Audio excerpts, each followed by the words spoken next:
हमारी शक्ति का केंद्र। हमारी शक्ति का केंद्र हमारे मन में ही है। मन जिस पदार्थ का चिंतन करता है वह उसकी रचना करने लगता है। रचना के इस कार्य में मानसिक शक्ति खर्च हो जाती है।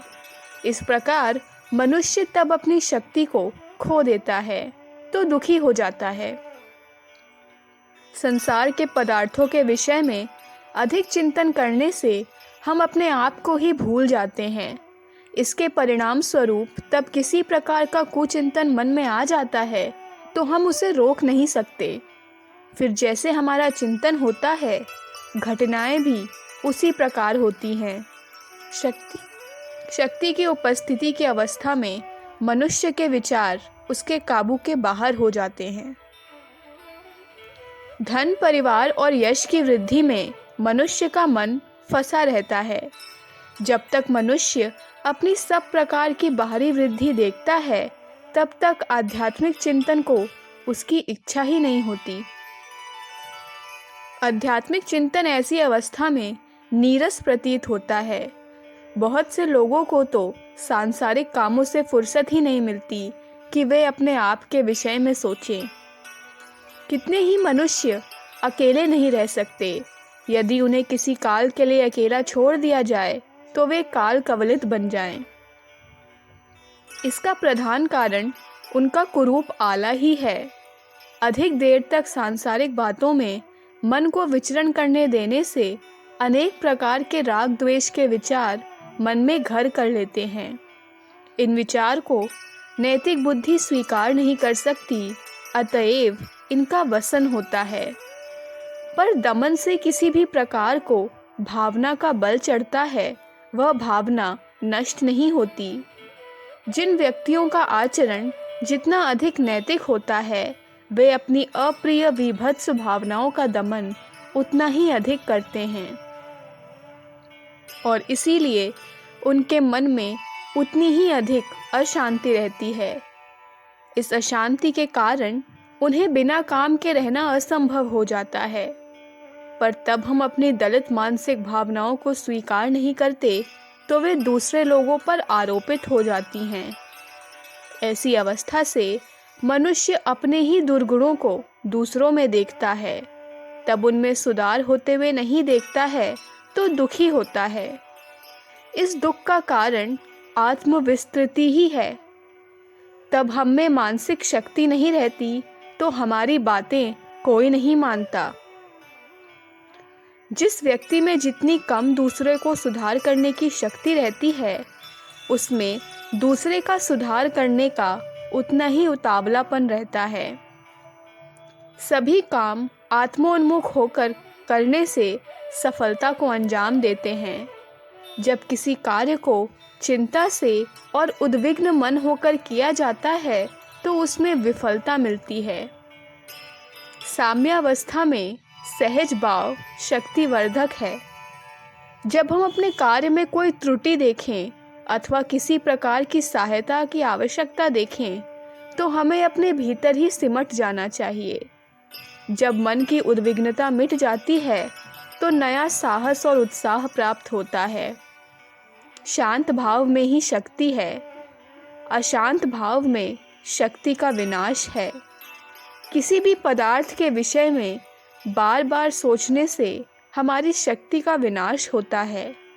अतएव जब कभी कोई ऐसा विचार मन में आ जाए तो अप्रिय हो तो मन में गहरा संस्कार पैदा करने से पूर्व ही मन से निकाल कर बाहर कर देना आवश्यक है। अप्रिय घटनाओं को या तो प्रिय रूप जाना जाए अथवा उनके विषय में अधिक सोचा ही न जाए। सभी अप्रिय घटनाओं का सुंदर अंग भी होता है। इस सुंदर अंग के ऊपर बार बार विचार करना चाहिए। धार्मिक लोग शक्ति का केंद्र ईश्वर अथवा किसी अदृश्य सत्ता को मानते हैं। यह बात सत्य है कि मनुष्य के अहंकार रूपी मन में कोई अद्भुत शक्ति नहीं। इतना ही नहीं, जिस मनुष्य में जितना अधिक अहंकार होता है उसकी मानसिक शक्ति उतनी ही कम होती है। अहंकार एक प्रकार की मानसिक बीमारी है। यह बीमारी मनुष्य को अनेक प्रकार के दुखों में डाल देती है। जब किसी प्रकार मनुष्य में अहंकार की कमी होती है तो मनुष्य में स्वास्थ्य सुधरता है। ऐसी अवस्था में ही मनुष्य को मानसिक शक्ति प्राप्त होती है। ईश्वर के ध्यान से जहाँ तक अहंकार की कमी होती है वहाँ तक इस प्रकार का ध्यान अच्छा है। परम शक्ति का वास्तविक केंद्र तो मनुष्य का स्वत्व ही है। इसका आरोपण किसी बाहरी पदार्थ पर करना एक प्रकार का अज्ञान है। अपने भीतर ही अपनी शक्ति और आनंद का केंद्र है। बाहरी ओर भटकने से क्या लाभ। नाभि विच कस्तूरी बसे, मूरख मृग नहीं सूझ, तेरा साहब तुझ में, बूझ सके तो बूझ। अपने आप को भूलने से मनुष्य को शक्ति कैसे मिल सकती है। प्रत्येक मनुष्य एक आध्यात्मिक अणु है। हम हाल में ही एटम बम से जड़ अणु शक्ति से परिचित हुए हैं। फिर चेतन अणु में कितनी शक्ति हो सकती है, इसका पता कौन लगा सकता है। यह चैतन्य अणु हमारा विचार ही है। विचार देश और काल की सीमा से बद्ध नहीं है। कई हजार पूर्व का विचार भी आज हमें शक्ति दे रहा है। उसमें हमारे विचारों को बदलने की शक्ति है। जब हम उत्साहहीन हो जाते हैं तो किसी महर्षि के भले विचार पर चिंतन करने से फिर नवजीवन को प्राप्त कर लेते हैं। काल विचार की शक्ति को नष्ट करने में समर्थ नहीं। इसी प्रकार देश की सीमाएं भी विचार को नहीं बांधती। एक ही विचार सारे जगत में फैल जाता है। विचार द्वारा मनुष्य संसार के समस्त प्राणियों के हृदयों पर अधिकार कर लेता है। विचार द्वारा समाज में महान विस्फोट होते हैं और विचार द्वारा ही शांति की स्थापना होती है। जो विचार जितना पक्का होता है उसकी शक्ति उतनी ही अधिक होती है। विचार की शक्ति जगत के कल्याण करने की भावना पर निर्भर रहती है। संसार की ध्वंसात्मक शक्ति इतनी प्रबल नहीं होती जितनी रचनात्मक प्रबल होती है।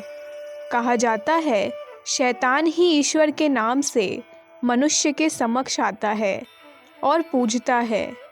यदि किसी मनुष्य का विचार सबको कल्याण करने की भावना से पैदा हुआ है तो कुछ काल तक वह भले ही अवहेलना की स्थिति में रहे पर धीरे धीरे प्रबल हो जाता है। जब हमें अपने ही सिद्धांतों में विश्वास नहीं होता तभी हमें असफलता मिलती है। हमारा विचार चाहे जितनी ही उच्च कोटि का क्यों न हो, यदि हम उसमें विश्वास नहीं तो वह अधिक काल तक जीवित नहीं रहता। जब हमारी बाहरी और भीतरी भावनाओं में ऐक्य रहता है तो जैसा हम संकल्प करते हैं उसी प्रकार की सिद्धि हमें मिलती है। इस ऐक्य की अनुपस्थिति में सिद्धि नहीं मिलती। विचारों की स्थिरता मनुष्य को सफलता प्रदान करती है।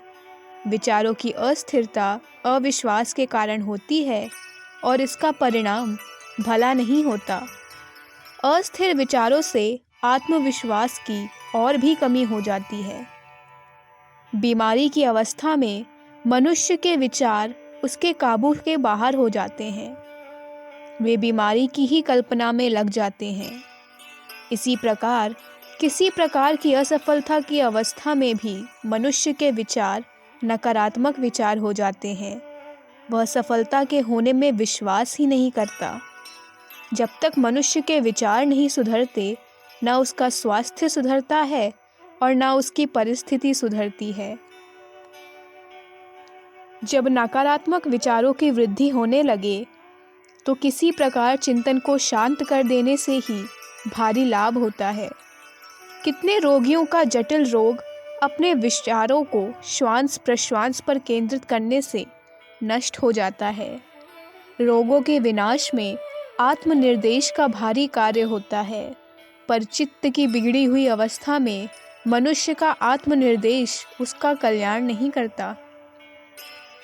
प्रत्येक शुभ निर्देश प्रतिनिर्देश में परिणत हो जाता है।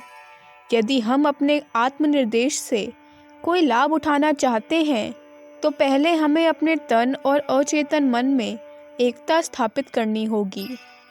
जब तक हमारा संपूर्ण मन किसी बात में नहीं लग जाता, हमें किसी प्रकार का लाभ नहीं होता। बीमार मनुष्य को पुराना अभ्यास बीमारी के विषय में चिंतन करने का होता है।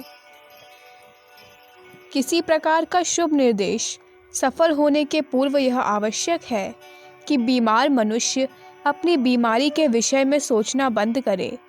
इसीलिए किसी प्रकार मन को स्थिर करना आवश्यक होता है।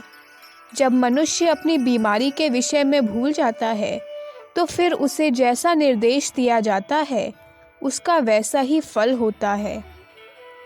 इमील कूदे महाशय रोगी को शुभ निर्देश देने के पूर्व अचेतन अवस्था में ले जाते थे अथवा किसी न किसी प्रकार चेतना के कार्य को स्थगित करने की चेष्टा करते थे। पर जिस मनुष्य को विचार की शक्ति में पूर्ण विश्वास है, उसे अचेतन अवस्था की शरण लेने की आवश्यकता नहीं। अपनी चेतन अवस्था में ही हम अपनी मानसिक शक्तियों का ध्यान कर सकते हैं। प्रतिदिन के ध्यान से वे शक्तियाँ दिन प्रतिदिन बढ़ती जाती हैं। जैसे जैसे नई शक्तियों का उदय होता है, हमारा आत्मविश्वास भी बढ़ता जाता है। मानसिक शक्ति की विकसित अवस्था में मनुष्य शुभ मात्र से दूसरे लोगों का कल्याण कर देता है। कितने ही रोगी शुद्ध मन के व्यक्ति की सद्भावना मात्र से अच्छे हो जाते हैं। जब चिकित्सक को अपनी मानसिक शक्ति और उसके उपयोग के सिद्धांत में विश्वास होता है तो इसका भला प्रभाव रोगी के मन पर भी पड़ता है। जिस चिकित्सक को आत्मविश्वास नहीं रहता, वह रोगी का भी कल्याण करने में असमर्थ रहता है। मानसिक शक्ति का केंद्र देहाभिमान करने वाला मन नहीं, उसका केंद्र वह मन है जो हम में और दूसरे प्राणियों में एक है। वह एक और अपना आप ही है और वह सर्वात्मा है। वह बाहर दौड़ने से नहीं मिलता, भीतरी ओर दृष्टि करने से मिलता है। इसे पहचानना कठिन है और यह अपना आप ही है। जो मनुष्य जितना ही उदार अपने विचारों को बनाता है, वह उतना ही चैतन्य अणु की शक्ति का अधिकारी होता है। चैतन्य अणु की शक्ति स्वार्थमय काम के लिए नहीं मिलती, वह परमार्थ के काम से ही उदय होती है। मक्खी को मारने के लिए तोप की आवश्यकता नहीं रहती। इसी तरह तुच्छ स्वार्थ साधन के लिए चैतन्य अणु की शक्ति का विस्फोट नहीं होता। जो मनुष्य जितना ही अपने स्वार्थ की आहुति करता है, उसकी शक्ति उतनी ही बढ़ती है। अखंड ज्योति, सितंबर 1953, पृष्ठ संख्या 15, 16, 17। हमारे YouTube चैनल विचार क्रांति दूत अखंड ज्योति पत्रिका को सब्सक्राइब करें एवं अगली वीडियोस प्राप्त करने के लिए बेल आइकन दबाएं। धन्यवाद।